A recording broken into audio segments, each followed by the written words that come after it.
இதுவரை கடைபிடிக்கப்பட்டு வந்த மரபை மீறி 2 முறை தேசிய கீதம் பாடப்பட்டிருக்கு. பதவியேற்பு தான் ஆளுநர் மாளிகையில நடந்துச்சு. அங்க அவர் கேட்டுக்கொண்டபடி தேசிய கீதம் வந்தே மாதரம் எல்லாம் பாடினாங்க.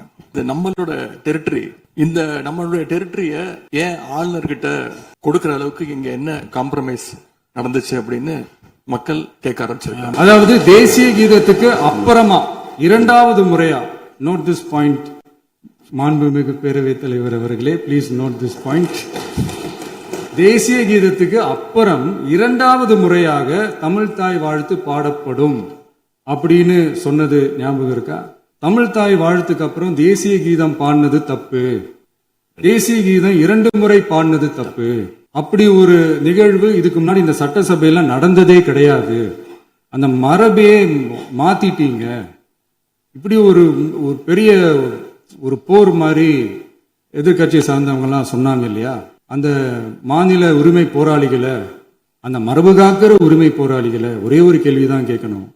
2021 ஆகஸ்ட் 2 ஞாபகம் இருக்கா? Centenary celebration of Tamil Nadu legislature. அந்த ஃபங்க்ஷன்ல நம்ம முன்னாள் முதலமைச்சர் கருணாநிதி அவர்களோட கலைஞர் அவர்களுடைய கலைஞர் அவர்களுடைய புகைப்படத்தை மாண்புமிகு குடியரசுத் தலைவர் திறந்து வைக்கிற ஒரு ஃபங்க்ஷன்.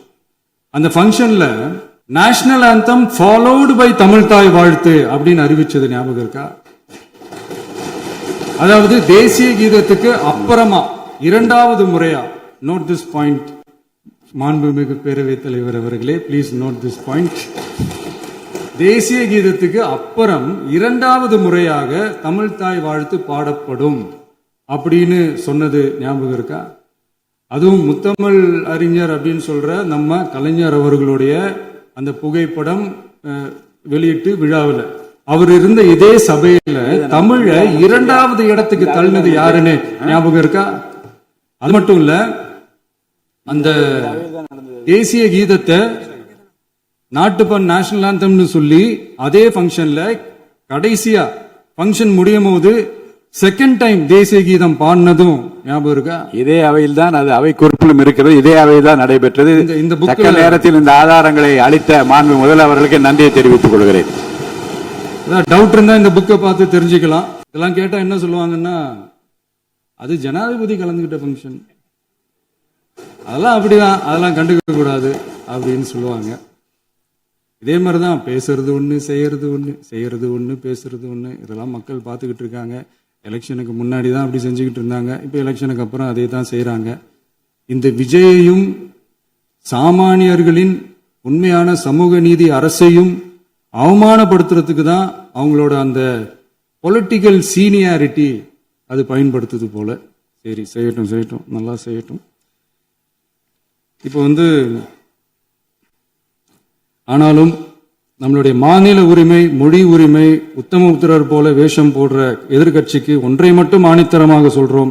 உங்களை மாதிரி தமிழ்னு சொல்லிக்கிட்டு, மொழி, பண்பாடு, கலாச்சாரம்னு சொல்லிக்கிட்டு ரெட்டை வேஷம் போடுறவங்க நாங்க கிடையாது. உலகெங்கும் வாழும் என் தமிழ் சொந்தங்களுக்கு நம்முடைய உத்தரவாதம் தமிழ் தான் எங்க உயிர் நாடி அப்படின்றத மறக்க மாட்டோம். இப்பவும் சொல்றோம், மாநில உரிமையில எப்பவும் உறுதியா இருப்போம். அதே சமயத்துல அரசியல் வேற, ஒன்றிய மாநில அரசுகளுக்கு இடையே இருக்கிற நிர்வாக அணுகுமுறை வேற. இதுல நாங்க ரொம்ப தெளிவா இருக்கிறோம். அதனால எங்களுக்கு பாடம் எடுக்கிறதா நினைச்சுக்கிட்டு உங்க வேஷத்தை நீங்களே கொஞ்சம் கொஞ்சமா கலைச்சுக்கிட்டே வர்றீங்க, மறந்துடாதீங்க. அப்புறம்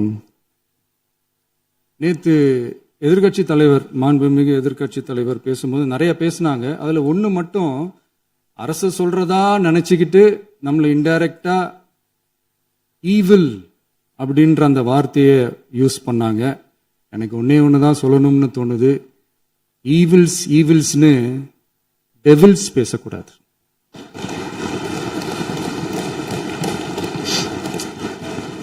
அவங்க இருந்திருந்தா ஒரு ஆக்ஷன் பண்ணணும்னு எனக்கு தோணுச்சு. எல்லாரும் போயிட்டாங்க. பர்மிஷன் பண்ணலாமா? இப்பவும் பண்ணலாம், ஒன்றும் தப்பு இல்லை.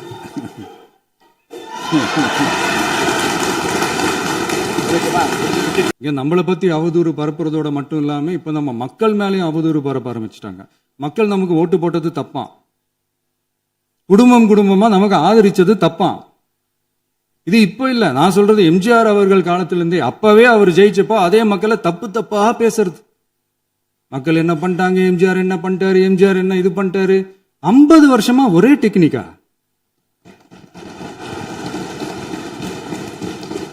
டெக்னாலஜி எல்லாம் மாறி வேற எங்கேயோ போயிட்டு இருக்கு பஸ்.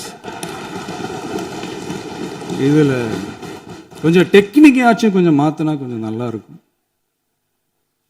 அதனால மக்களுக்கு யூஸ்ஃபுல்லா இருக்கிற மாதிரி இந்த ஆக்கப்பூர்வமான கருத்துக்களோ ஆக்கப்பூர்வமான யோசனைகளோ இருந்தா சொல்லுங்க. அது நாங்க டெஃபரெண்டா எடுத்துக்கிறோம். ஆனா அதை விட்டுட்டு இந்த நக்கலு, நையாண்டி, சம்பந்தம் இல்லாத பேச்சு இதெல்லாம் பேசிட்டு அப்புறம் முதல்வர் பதில் சொல்லல, முதல்வருக்கு பதில் சொல்ல தெரியல அப்படின்னா அப்புறம் என்ன சோஃபா மாடல் ஆட்சியா? அது என்னன்னு புரியறதுக்கு எனக்கு ரொம்ப நாள் ஆச்சு. இந்த sofa set, table chair, teapoy, furniture பிசினஸ்லாம் வேற எங்க வெளியில போய் பண்ண சொல்லுங்க. அப்படி அந்த பிசினஸ் தான் பண்ணணும்னா நிறைய பிசினஸ் பண்ற மாதிரி வெளியில போய் பண்ண சொல்லுங்க, இங்க சட்டசபைக்குள்ள வேணாம். அதனால ஆக்கப்பூர்வமான கருத்துக்கள் இருந்தா சொல்லுங்க. டெஃபினட்டா அது சரியா இருந்தா நாங்க ஏத்துக்கிறோம். எனக்கு ஒரு குட்டி கதை ஒண்ணு ஞாபகம் வருது, சொல்லாமா? ஒரு ஊர்ல ஒரு பெரியவர் வெயில் ரொம்ப ஜாஸ்தியா இருக்குன்னு சொல்லிட்டு கண்ணுக்கு மேல கை வச்சுக்கிட்டு இப்படி சுத்தி முத்தி தேடிக்கிட்டு இருந்தாராம். அப்ப கூட இருந்த ஒரு சின்ன பையன் என்ன தேடுறீங்க அப்படின்னு கேட்டானா. அதுக்கு அந்த பெரியவர் சொன்னாரா, அது ஒண்ணு இல்ல தம்பி, உங்க அப்பா இங்கதான் இருப்பாருன்னு சொன்னாங்க, அதான் தேடிக்கிட்டு இருக்கேன். எங்க உங்க அப்பாவையா காணோம்?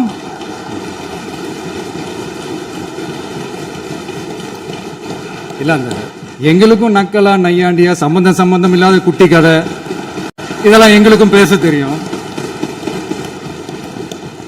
அந்த கதையில பெரியவர் அப்படி சொன்னாராம், தப்பா எடுத்துக்காதீங்க. அந்த கதையில பெரியவர் அப்படி கேட்டாராம். அதனால யாரும் இங்க டென்ஷன் ஆக வேணாம். அதனால இன்னொரு இந்த என்னுடைய உரையை முடிக்கிறதுக்கு முன்னாடி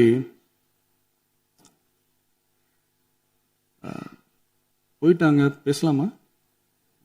உங்க கருத்துக்களை நீங்க முழுமையாக மன நிறைவோடு பேசலாம். டிவியில சரி. அதான் 5 நிமிஷம் பேசுனதுக்கே கொலத்தூரி இந்த ஆட்டம் அடிச்சு பேசுனா அப்புறம் என்ன பண்றது? கடைசியா நான் இந்த உரையை முடிக்கிறதுக்கு முன்னாடி ஒரு முக்கியமான ஒரு விஷயம் பத்தி சொல்லணும். ஆளுநர் உரை அன்னைக்கு இந்த தமிழ் தாய் வாழ்த்துக்கு அப்புறம் தேசிய கீதம் பாடினது தப்பு, தேசிய கீதம் 2 முறை பாடினது தப்பு, அப்படி ஒரு நிகழ்வு இதுக்கு முன்னாடி இந்த சட்டசபையில நடந்ததே கிடையாது, அந்த மரபே மாத்திட்டீங்க, இப்படி ஒரு பெரிய ஒரு போர் மாதிரி எதிர்கட்சி சார்ந்தவங்க எல்லாம் சொன்னாங்க இல்லையா? அந்த மாநில உரிமை போராளிகளை, அந்த மரபு காக்கிற உரிமை போராளிகளை ஒரே ஒரு கேள்விதான் கேட்கணும். 2021 ஆகஸ்ட் 2 ஞாபகம் இருக்கா?